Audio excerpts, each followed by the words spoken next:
ওরা আমাকে একটা নামটা বলো, তোমার নামটা বলো তো।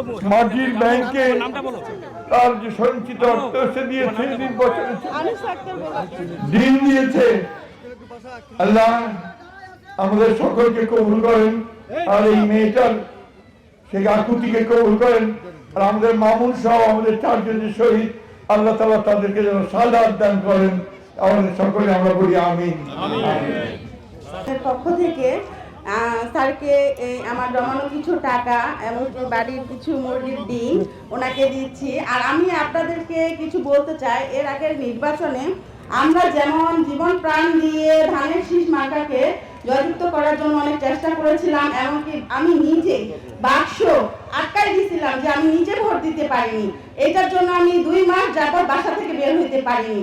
কিন্তু এবারও আমরা চাবো যে মা বোন চাচা চাচিদেরকে সকলকেই আমি বলবো, এই ধানের শীষটা যে আছে 12 তারিখ পর্যন্ত আমরা সকলেই পাহারা দিব, বাক্স পাহারা দিব।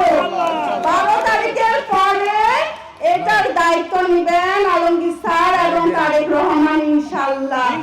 অবশ্যই আপনারা সকলে এই ধানের শীষটাকে, এই মূল্যবান ভোটটাকে কেউ নষ্ট করবেন না ইনশাআল্লাহ। আপনাদের কাছে অনুরোধ, আমার ভাই আল মামুন শহীদ উনি হয়েছেন, উনি কিন্তু বিএনপির জন্য অনেক কিছু করেছেন। আমার ভাই একটা রাত ভালো করে বাসায় ঘুমাইতে পারে নাই, আমার ভাইকে কত জায়গায় যে লুকাই থাকতে হয়েছে, এবং কি বিয়ে করছে, বিয়ে নতুন বউকে রাখতেও বাইরে ছিল, কিন্তু তার এই স্মৃতিগুলো আমাদের এখনো কাঁদায়।